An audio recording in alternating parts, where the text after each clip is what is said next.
अलैकुम ख़वातीन हज़रात, कैसे हैं आप सब लोग। उम्मीद है खैरियत से होंगे। जी हाँ, माहनामा अबकरी जो जिन्नातों की दुनिया और इंसानों की जिस्मानी बीमारियों, ज़हनी उलझनों और रूहानी मसाइल का हल है। मोहतरम हकीम साहब, अस्सलाम वालेकुम। मेरी दास्तान कुछ यूँ है कि मेरी बेटी बीमार हो गई। बीमारी कुछ इस तरह से थी कि इसके अंदर से सफ़ेद किस्म का मादा निकलना शुरू था। बज़ाहिर ऐसा था कि जिस तरह औरतों को लिकोरिया की बीमारी होती है। मैंने लेडी डॉक्टरों को दिखाया तो बीमारी कम होने के बजाय और बढ़ती गई, यहाँ तक कि वो रतूबत जो खारिज होती थी वो पीले रंग फिर सब्ज़ रंग का गाढ़ा मादा निकलना शुरू हुआ। साथ सख्त खारिश और बदबू आना शुरू हो गई। सारी रात मेरी बेटी खारिश की वजह से सो नहीं सकती थी। मैंने कोई लेडी डॉक्टर को हकीम तक नहीं छोड़ा मगर अफाका नहीं हुआ।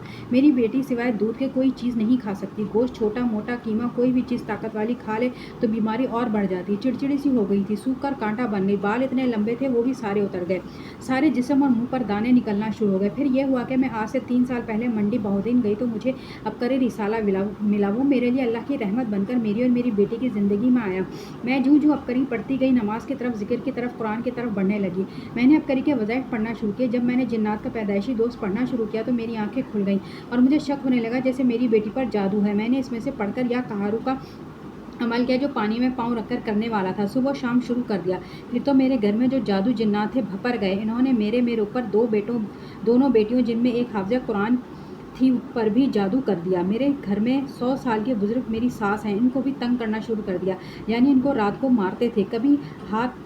कभी बाथ लाइट में सांपों के बच्चे बहुत निकल आते। जब रात को नमाज़े इशा पढ़ती तो मेरा पल्लू खींचते। कभी छत से गड़गड़ की आवाज़ें आती। मेरी बड़ी बेटी जो कि हाफ़िज़ा है कहती है, माँ मैंने इस घर में नहीं रहना है क्योंकि आप या कहार पढ़ती हैं तो जिन्नात मुझे सारी रात तंग करते हैं। या कहार के नक्श भी लगाए हैं और ये नक्श मैं ख़वातीनो हज़रात आपको दे चुकी हूँ, वीडियोज़ में अपलोड किए हुए हैं। पानी में तावीज़ डाले हैं। जूँ जूँ अबकरी और पैदाइशी दोस्त बढ़ती गई, कुरान और नमाज से ज़्यादा करीब आती गई। फिर एक दिन मैंने अबकरी से जादू मालूम करने का तरीका मालूम पढ़ा कि सूरह मुज़म्मिल से पीले रंग की शुआएँ निकलती हैं। नीला धागा लेकर मरीज़ के माथे से पाँव के अंगूठे तक नापें और सूरह मुज़म्मिल 7 दफ़ा पढ़ें और धागा पर फूंक कर फिर दोबारा चेक करें। जब मैंने ऐसा किया तो पता चला कि मेरी बेटी पर सहर है। फिर मुझे यकीन आ गया कि वाकई मेरी बेटी पर जादू है। इस तरीके से मैंने बहुत से लोगों को चेक किया। मुझे देखते हुए अब मेरे बच्चे भी नमाज़ पढ़ना शुरू हो गए हैं।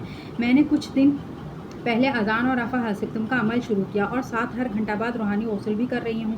जब मैंने रूहानी गौसल किया तो मैं हैरान रह गई कि मेरे अंदर भी कोई जिन्नाती चीज़ है। मेरे गले से गड़गड़ की आवाज़ आना शुरू हो गई। मेरी टांग पर एलर्जी है जो डॉक्टर से ठीक नहीं होती। जब मैंने मुसलसल अपनी और बेटी की नियत करके रूहानी गौसल किया तो मेरी और मेरी बेटी की तबीयत में बड़ा फ़र्क पड़ा।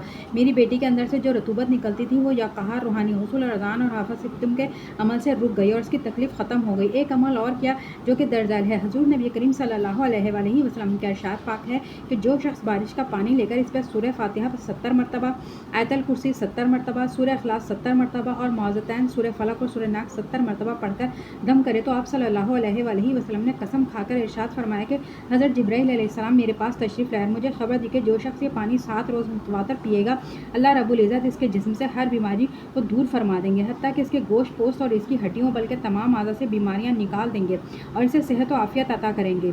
और ये लिखा हुआ है अद्दारुल अज़ीम, कोई किताब है जिसका सफ़ा नंबर 11 है जिस पे ये बात लिखी हुई है।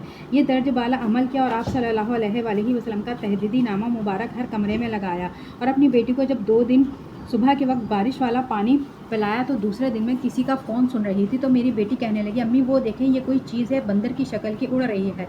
लेकिन मुझे कुछ नज़र नहीं आ रहा था। मैंने उसे कहा कि अज़ान पढ़ो। उसने और मैंने अज़ान पढ़ना शुरू कर दी। बेटी कहने लगी अज़ान की वजह से वो पहले सब्ज़ थी अब सुर्ख होकर गायब हो गई है। वो 2 घंटा के बाद फिर वो चीज़ें सामने आ गई। फिर वो अज़ान पढ़ने लगी तो सबसे सुर्ख होकर गायब हो गई। दूसरे दिन सुबह के वक्त नमाज़ फ़जर के बाद जब मेरी बेटियां मंजिल पढ़ रही थी तो वही 2 चीज़ें घूमना शुरू हो गई। तो मेरी बड़ी बेटी जो कि हाफ़िज़ा है, इसने सूरह बकरा की आखिरी आयात पढ़ना शुरू कर दी तो वो चीज़ें सबसे सुर्ख हुई और फिर दीवार के साथ लगे तहदीदी नामा के साथ टकराकर काली सियाह होकर गायब हो गई। इससे अगले दिन नमाज़ फ़जर के वक्त मेरी बेटी की आँखें बहुत खौफनाक हो गई। कहने लगी अम्मी अज़ान पढ़ें। इसने आंखें एक जगह ही गाड़ी हुई थी। फिर थोड़ी देर बाद कहने लगी अम्मी वो चली गई हैं। मैंने कहा क्या था? कहने लगी घोड़े की तरह की 2 चीज़ें थीं। आप या कहार की पढ़ने की वजह से बड़ी बेचैन थी और तड़प रही थी। जब आपने अज़ान पढ़ी तो वो भाग गई। 1 साल पहले मेरे वालिद साहब के फेफड़े ख़त्म हो गए, यानी इनके बचने की कोई उम्मीद ना थी। तो मैंने अज़ान और रफ़ा हसिब्तुम वाला अमल शुरू किया। 1 घंटा बाद दम करती और पानी पर दम करके पिलाती तो इन चीज़ों ने बहुत तंग किया। मेरा गला बिल्कुल खुश्क हो जाता, मेरी टांगें ऐसे हो जाती जैसा मेरा ब्लड प्रेशर बिल्कुल लो हो गया हो। जब मुझे तकलीफ़ देती तो मैं अपने ऊपर या कहारू अज़ान हफ़ज़तुम पढ़कर दम करती तो ठीक हो जाती। मोहतरम हकीम साहब, मैंने जिन्नात का पैदाइशी दोस्त में पढ़कर सूरह मुज़म्मिल नमाज के फ़जर के बाद किसी से बात किए کسی سے بات کیے 7 دفعہ پڑھنی شروع کی، تو جب تیسرا مہینہ ہوا تو میں نے دیکھا کہ میری الماری میں 15,000 روپے پڑے ہیں، حالانکہ میں اس کی چابی صرف میرے پاس ہوتی ہے اور میں نے وہ پیسے نہیں رکھے تھے۔ کیا یہ سورہ مزمل کی پڑھنے کی وجہ سے جنات نے تو نہیں رکھے؟ محترم حکیم صاحب، اب علامہ لاہوتی پراسری صاحب کی وجہ سے میں نے رب کے بہت قریب آ گئی ہوں۔ اللہ تعالیٰ مجھے مخلوق خدا کی مدد کرنے کی توفیق دے۔ آپ کے احسانات کا بدلہ میرے رب کے پاس ہے۔ ہم گناہ گار بندے آپ کے لیے دعا گو ہیں۔ اللہ تعالیٰ آپ کی نسلوں اور اپنی رحمتیں نازل فرمائے۔ تو خواتین و حضرات، آج کے لیے اتنا ہی، ملتے ہیں اگلی ویڈیو میں۔ اللہ